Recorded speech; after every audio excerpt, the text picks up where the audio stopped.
Is there any functional difference at all between admitting that we live in a computer simulation and saying that that's basically a secular God? What's the difference? Well, first of all, I've decided my name should be Morpheus, not Jim. Okay. Well, I'm Mario. Nice to meet you, Morpheus. Morpheus. Exactly. Yes. You have to see the movie Matrix and play video games to follow this conversation. Let me just end before we transition to Q&A. I want to get the likelihood that you think we are in a simulation. 10% chance, 20%. What? Just give me a number. Just a number. Go. I can't give you that number. I don't have any evidence. She's not authorized to divulge that information. Okay, so you give a no answer. Max? 17%. 17%. Jim? Morpheus? 1%. 1% chance. I'm going with effectively zero. Effectively zero. David? 42%.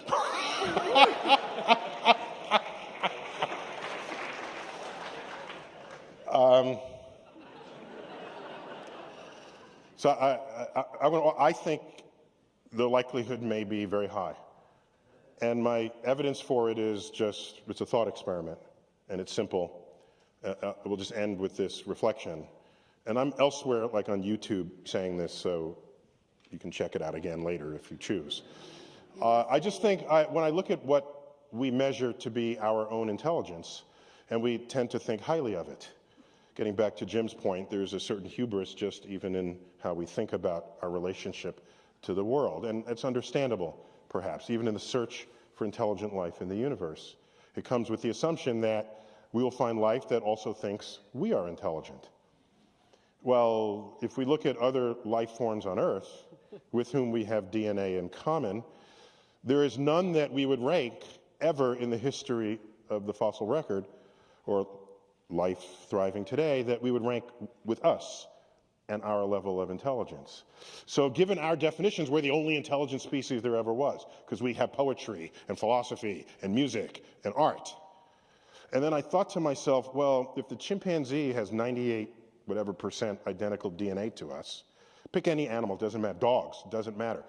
Mammals have very close DNA to us. They cannot do trigonometry. Some people can't do trigonometry, certainly not these animals. So if they cannot do trigonometry, and they have such close genetic identity to us, let's take that same gap and put it beyond us and find some life form that is that much beyond us that we are beyond the dog or the chimp. What would we look like to them? We would be drooling, blithering idiots in their presence. The smartest chimp can do maybe some sign language and stack boxes and reach a banana, put up an umbrella, like our toddlers can do. Our toddlers do that. So maybe the smartest human, you can bring Stephen Hawking forward in front of this other species, and they're chuckling because they'll say, oh, this happens to be the smartest human, because he's slightly smarter than the rest because he can do astrophysics calculations in his head, like little Timmy over here. Oh, you're back from preschool. Oh, you just composed a symphony. That's so beautiful. Let's put it on the refrigerator door. Or you just derived all the principles of math. Oh, that's cute. And so that is not a stretch to think about. And if that's the case, it is easy for me to imagine that everything in our lives is just the creation of some other entity for their entertainment. It is easy for me to think that. So whatever the likelihood is, 0%, 1%, 17, 42, no answer. I'm saying the day we learn that it is true, I will be the only one in the room saying, I'm not surprised. Thank you all for coming tonight, and thank the panel. So Max, you've got a book on this too, right? What's going on with you? Yeah, well, already as a kid, I was always very fascinated by these very big questions about what was really going on with this reality. I remember actually lying in this hammock I had put up between two apple trees back in Stockholm, Sweden when I was 13, reading Isaac Asimov, actually. I'm very honored to get to be here. You know, it really makes you think. about these big questions. And the more I learned about later on as a physicist, the more struck I was that when you get deep down under the hood about how nature works, down to looking at all of you as just as a bunch of quarks and electrons. And you too, it's not just us. Yeah. Yeah. Looking at you as a quark, no, you would come under this category as well. I am a quark blob too, I confess. So, but if you look at how these quarks move around, the rules are entirely mathematical as far as we can tell. And that makes me wonder, if I were a character in a computer game who started asking the same kind of big questions about my game world, I would also discover eventually that the rules seemed completely rigid and mathematical. I would just be discovering the computer program in which it was written. So that kind of begs the question, how can I be sure that this mathematical reality isn't actually some kind of game or simulation? So you've analogized yourself to Super Mario in a is this who you are? I don't know if that's a good thing or a bad thing.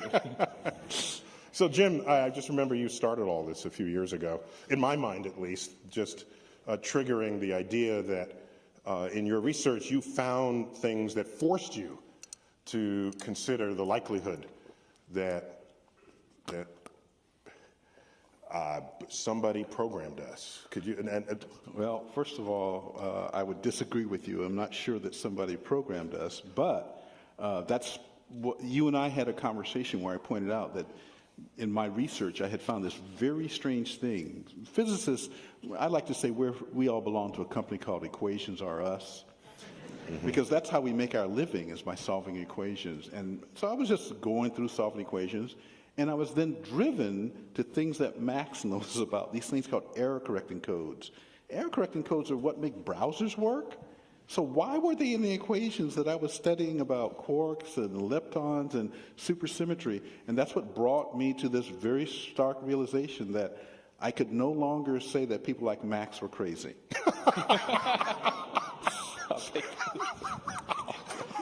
Or, stated another way, if you study physics long enough, you too can become crazy.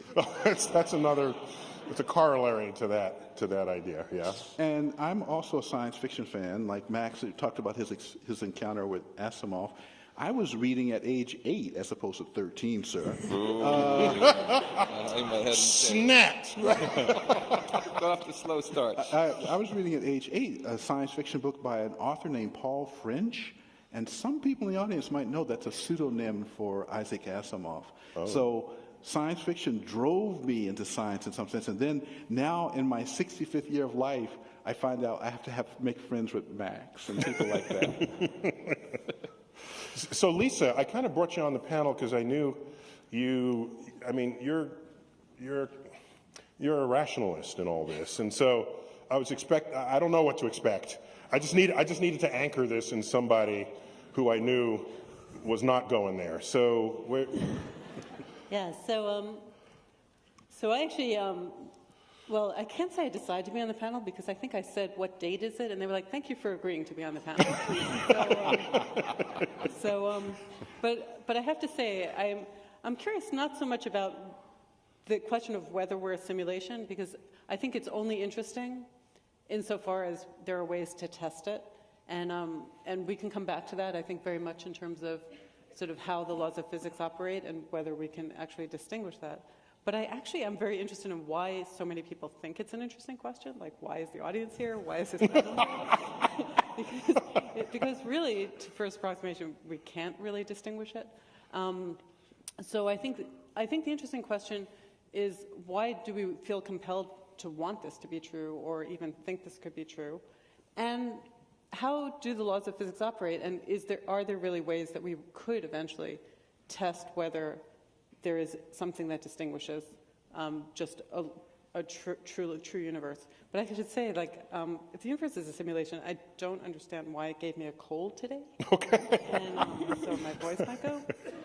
But I also think sometimes, like, some of the ridiculous things in the universe, and think why would that be part of the simulation? And I realized if I was doing a simulation, I would definitely put those things in. So there you go. Okay. Well, thank you for that. Now, we couldn't have a panel without a philosopher, David. We needed some philosophical... I know how you love philosophers, Neil. I'm on record for some comments about philosophers that got him a little ticked off. But anyhow, so David, philosophers have been at this for a while, yourself included. So how do you see all of this happening or fitting in to the worldview? Well, philosophers like to ask the big questions about the world, the foundational questions, and this is one of them, Actually, I blame Isaac Asimov for all this, at least in my case. I got into thinking about these big questions. When I was a kid, I read just about everything that Asimov was writing, not just the science fiction, but the science fact, the history, the detective novels. I read the multiple volumes of his autobiography, but throughout Asimov's work, this was a guy that was just interested in the big questions about the nature of reality at all levels. And that ultimately drove me to think about questions about consciousness and the mind, which I could approach as a philosopher, because philosophy allows you to kind of step back and say, what is the science here telling us? But this question about the simulation corresponds to another of the great questions of philosophy, which is basically, how do we know anything about the external world at all? And René Descartes said, how do you know you're not being fooled by an evil genius into having an impression of this world around us, even though none of it really exists? Well, the contemporary version of that question is, how do you know you're not in a simulation like the Matrix, in which case, allegedly, none of this really exists? And to me, that question is just extremely interesting, because it seems nothing we could know could rule out the hypothesis that we're in a simulation. But you also want to think about what follows. Some people think if we're in a simulation, then none of this is real. I think if you adopt the kind of perspective which, say, Max was suggesting a second ago, where the universe is all mathematical or informational, this allows us to reorient our attitude to this question, saying, okay, maybe we're in a simulation, but if we are, all this is perfectly real, because all the information is there in the simulation, all the math is there, all the structure is there in the simulation. So I'd say, well, maybe we're in a simulation, maybe we're not, but if we are, hey, it's not so bad. And if I do this, you feel that. Yeah, right? I felt okay, that. so that's real. was good. That was a real punch, yeah. And in our previous encounter here on this stage, I had a chance to tell you about these error correcting codes, which are a very specific kind of digital data. It's not just general digital data, it's a very specific kind, and it seemed extraordinarily unlikely. And I have to tell you that one of the reasons I enjoy talking to audiences like this is they get us experts out of our comfort zone. And so one of the first non-physicists that I talked to, or that I read reflected on my comment, said effectively, and this is not exact words, but effectively he said, if the simulation hypothesis is valid, then we open the door to eternal life and resurrection and things that formerly have been discussed in the realm of religion. And the reason is really quite simple, because if you think about a computer, if we are a simulation, then we're like programs in a computer. As long as I have a computer that's not damaged, I can always rerun the program, right? So if you really believe that we are in a simulation and there's some structure that runs that simulation, unless something damages that structure, then we can be repurposed. And so it starts to break down a very funny barrier between what people often think is the conflict between science and the conflict between faith. Simulation theology, you heard it first. Simulation theology is the coolest kind of naturalistic theology. From the point of view of Actually, there's a book in 1750, or who was it? Yeah, David Hume was into No, there naturalism. was, who's the fellow who wrote the book, the Natural Theology? And there's a book with that very title. Yeah. But not natural simulation, or simulated theology. If you think about it from the point of view of the simulated, I mean, we in this universe can create simulated worlds, and there's nothing remotely spooky about that. People are already doing it with virtual reality and The Sims and Second Life and whatever. This is just a far more sophisticated version of that. So we just need to move that picture to the next universe up and say, hey, maybe that's what's happening to us. So we got a creator, but our creator isn't especially spooky. The math is a little bit different if we're simulated, on the other hand, because there's also the math of the simulating universe. Right. There's a math of our universe embedded in a bigger one, which raises some exciting prospects like, hey, maybe we could get out and explore that one. So that'd be cool. Wait, so you're saying, can you embed a complete system of mathematics within a higher system of mathematics? Yeah, maybe the embedding universe has a vastly higher level of complexity than ours in order to have the computational power, for example, to simulate ours. And hey, maybe they'll let us out one day. We're just computers in their world. They'll give us input devices. So you feel like you're in prison? No, it's just like, it's like Earth is cool, but the galaxy is even cooler. Okay. Yeah. So maybe Harry, yeah. just adding something to this, instead of just looking at the weirdness and that we observe in the universe, some maybe more fundamental question to ask, again back, we can ask why the parameters of our universe, the mass of the electron or the cosmological constant and things like that, why should they have the value they have? I mean, in terms of the simulation scenario, you can sort of start to think that this is just an input as many other input.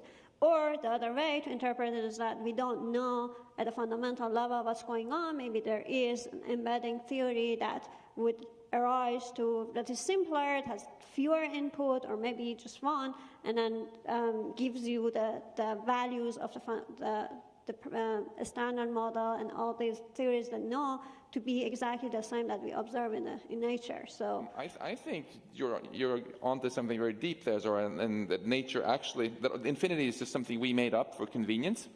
And as we dig deeper, we're going to find that maybe even space and time itself comes in, is at some level digital. I think the biggest embarrassment we have, arguably in fundamental physics and cosmology right now, is this fact that inflation, if it goes on forever, it makes this multiverse, and then we can't calculate probabilities, like you so eloquently said in the beginning. That comes exactly from the infinity assumption.